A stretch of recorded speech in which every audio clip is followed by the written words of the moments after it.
Next day. So we're finally done with befriend. Now we have to do that all over again for explore. Where is the boo boo boo? There we go. So right now we have animal husbandry at 2. For some reason, explore. Okay, we get +1 from whatever that is. So that's good. That means we only have to raise these skills up to 4, and actually 5. We need explore up to 6, I think. That's great. So yeah, I guess we'll just go down the list. Get animal husbandry, knots, and wilderness survival up. Though I would like to get climb up because that sounds like more of a useful skill. Oh well, we'll see what happens. I'll make a decision about that later. And still, we have the Library of Longshade. Very nice. Screw it, we're going to do climb. It just sounds like a more useful skill, you know? You look down the hall and you see Antonio, handsome looking boy, slumped over on a bench, shivering despite the fact that it's not very cold. He begins to cough and sneeze violently while patches of his skin turn green every time he coughs. What the hell? After a particularly strong rash of sneezes, he looks more reptile than human. He looks miserable and you feel bad for him, but that illness might be contagious. On top of that, it looks like he's getting ready to go to class. That might not be the best idea. Holy crap, dude. Antonio's brilliant. Everyone says so. Himself most of all. He has the classic Montian look, dark features, a distinct nose, and a rather intense glaze, balanced by a sunny smile and eyes as bright and clear as mirrors. He's a social chameleon with a knack for languages who fits in no matter what crowd he's currently spending time with. Okay, popular boy, that's what I'm going to go with. We're going to tell him no, go to the nurse. Because how have you not made that decision yet? Oh, I could command him to. That's interesting. You tell that even if he made it to class, he'll be no good in such a sorry state. Antonio nods but says that he has an important test today that he can't afford to miss. You urge him to go to the nurse anyway, as he can always make the test up. He shakes his head and dismisses your arguments, explaining that neither rain nor shine nor sickness nor health will stop him from getting to class today. He sighs, coughs violently again, then gets up, leaving you with an itching sensation building up in your nostrils. Oh no. That's what we get from trying to be a good person. Okay, we increase climb and danger sense. Huh.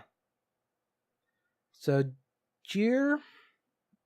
If imitation is the highest form of flattery, then jeer dispenses flattery in the same manner as most creature dispenses carbon dioxide.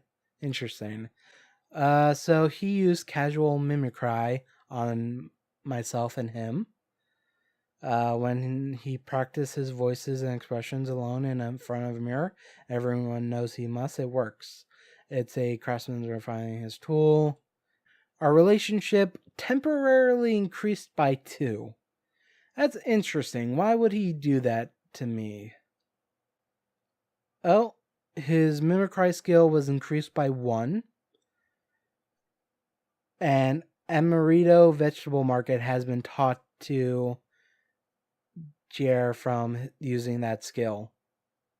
Interesting. We increased our stress from failing that event.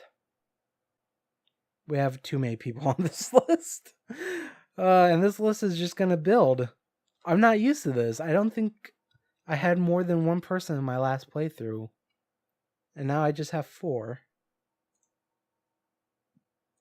So it's Saturday. We're going to go and decide which abilities we're going to bring up. For Explore. Okay, so we're going to go with Animal Husbandry because it's already 2 points, so we can do less studying on that, which is fine. We're also going to continue with climb because I made that decision. And maybe it's not the best decision, but I made that decision. I guess we'll go with wilderness survival. Like seeking friends in hidden places, I'm not really sure what that entails. And knots, while could be useful, wilderness survival seems more useful than knots. Okay, so we just spent all day in the library. Nice. So, animal husbandry and agriculture, that makes sense. We've also learned about climbing and increased our temperance skill, which I believe is befriend, so that's nice. Wilderness survival, we've learned about an old campsite, explore Hunnel, and you've learned about air, and our temperance skill went up again, so that's nice. Let's see, she competed, and we have finally lost study at the Library of Longshade, so we may have to wait a day or two before we get that back. You are feeling peaceful heart. That's nice. Your charm has temporarily increased by 1, and your patience skill has temporarily increased by 1. Very nice.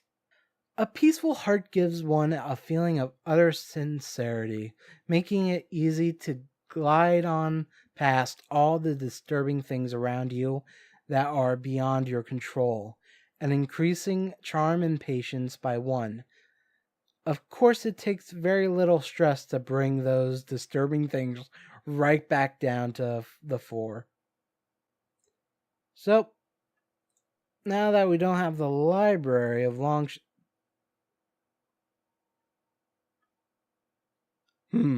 It says here I still have the Library of Longshade. I'm pretty sure I read that I did not have this anymore.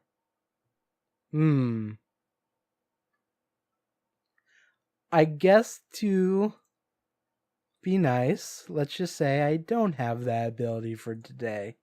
Instead, let's bring our study level up a little bit. And more importantly, we're gonna go on an adventure.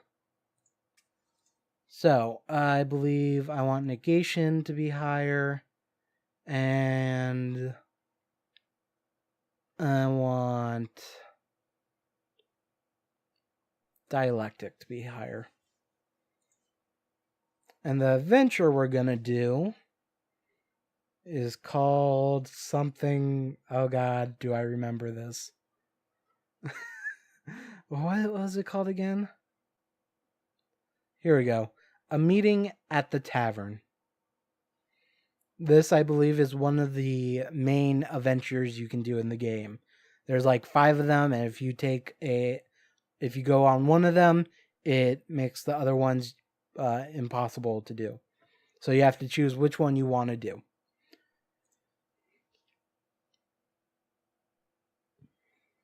It's a pleasant enough day, and the walk from Academagia to Minta has left you feeling tired and thirsty. You push carefully into the tavern, wrinkling your nose at the change from the crisp air outside to the slightly musty, sweat-soaked air of the tavern.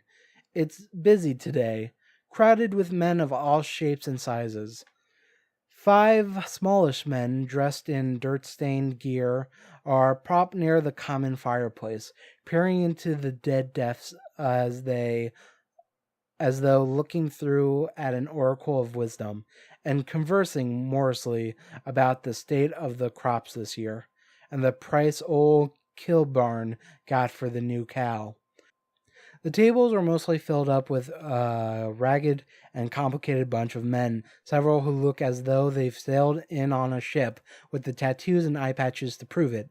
Glance up and leer at you, revealing yellow-stained teeth. The rest of the men ignore you, farmers and merchants, and a few poor men taking their once-a-week sup of mead, and 2 or 3 travelers quenching their thirst before the next leg of the journey. No one out of the ordinary. Until we observe the patrons, of course. You slip through the jumbled masses of humanity and stand on your tiptoes to peer into the cavernous recesses behind the bar. There always seems to be an inordinate amount of space back there, rather as though the insides of the taverns were in fact much larger than the outside gives one to understand. At least three of the colleges have a running bet as to whether or not the barman is really some kind of secret agent of a magician who has camouflaged his super sensitive secret business with an all purpose glamour spell. That seems like a bit much. As Giovanni the barman looms out of the darkness behind the bar and smiles non-committally at you, you find yourself slowly shaking your head. Once again, he's managed whatever magic he's doing without you being able to spot it. You order one of the few non-alcoholic drinks that are offered in the tavern and pass a couple of coins across the well-worn top of the bar. It's clean in here. No one could ever accuse Giovanni of keeping a dirty tavern. The glasses are top notch, with very few chips and scratches, and the floors are kept so well scrubbed that it really doesn't matter when some of the clients topple over and fall asleep on the dark stained floorboards. The smell is due more to the uncleanliness of the patrons, but who can blame them? It's the middle of the week and a hot day. After a few minutes, you know you're not even going to notice the smell. The drink arrives in a dewed glass, and you thank Giovanni politely before carefully inching your way over towards one of the few free seats in a corner. As you sip your drink, you peer around the room in interest. It's always good fun to take a look around places like this. You secretly hope for a peek into the magic of the forbidden adult world. A glint of a weapon, perhaps. A man chewing tobacco. A new swear word to add to the list that you keep very, very carefully at the back of your head. There's a man sitting at a table near the back of the tavern. It's not an obviously suspicious table, like the corner tables where everyone who sits there look like they half expect a duel to start any minute and want to be sure of getting a good aim, but he's positioned so that no one can get behind him without him noticing. You look at him curiously over the brim of your cup. He's about 50 by your reckoning and not wearing well. Some kind of trouble has left his face scarred deeply with lines, and he is looking narrow-eyed around the tavern as though keeping watch for someone. His long black hair hangs lank and sweat-soaked around his face, making him look vaguely threatening. He's dressed like some kind of laborer, all rough cloth and patches on patches and dust. But there's something about the way he's sitting and watching that makes you look twice at him. Hey, you've seen that face before.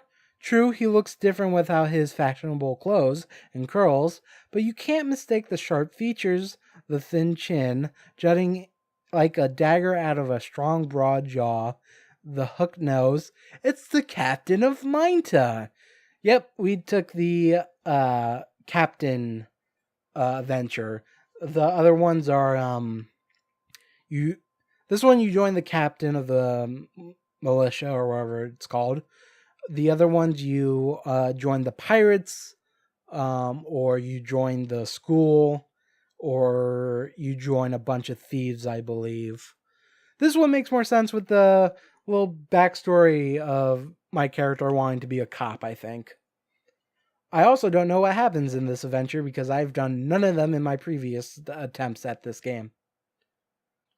So let's see, we can avoid him, awareness, buy him a drink without humiliating yourself, observation, what is he waiting for, and courage, boldly introduce yourself.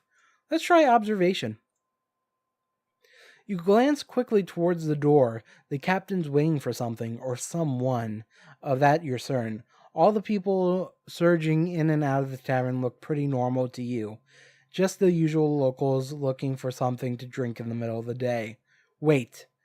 You glimpse someone slinking through the doors, hugging around the side of the tavern as though he wants to avoid undue attention. That's awfully suspicious. You glance back at the captain, and you rather think you see him roll his eyes.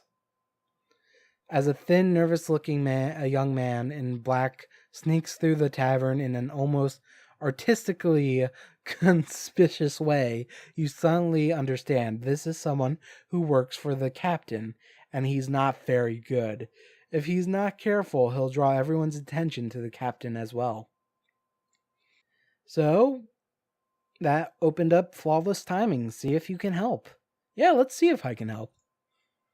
You get the feeling that Captain isn't too eager to be associated with this thin, awkward looking man. After all, the Captain is doing pretty well at keeping a low profile. If you hadn't spent all of 3 weeks looking at a poster of him pinned up above one of the professor's desks, then it's doubtful that you'd have noticed him. But the thin guy with the long, yellow face. Yellow? What? He sticks out like a sore thumb, and it looks as though he's going to spread his conspicuousness around. You glance unhappily between the two, and when you see the captain wince slightly as the young man gets closer, you make up your mind. You slip out of your seat, grab a couple of empty cups, and scuttle across the floor towards the young man. He is staggering on one foot in a... I don't know that word. We're gonna look up words today. Yes, we are. Let's see. Paroxysm. A sudden attack or violent expression of a particular emotion or activity. Okay. Paroxysm. Paroxysm. Paroxysm. Paroxysm. Paroxysm. Paroxysm. He is staggering on one foot in a paroxysm of nervous tension when you brush by him and drop one of the glasses heavily on his foot. He yelps and leaps backwards. Luckily, there's a nice big farmer standing right behind him, and he cushions the thin young man's fall. Of course, the farmer isn't terribly pleased about being made into a temporary cushion, so he very calmly, very quietly, and very solemnly picks up the thin young man and hustles him outside. There is the faint sound of a scuffle, and then the farmer returns alone. You smile to yourself and move slowly and unhurriedly across the short expanse of floor left between you and the captain. He barely looks up as you've moved past him, but as you lean across the Clairway's glass, he murmurs, "Quick thinking." You try not to jump and nod in what you hope is a cool, detached way.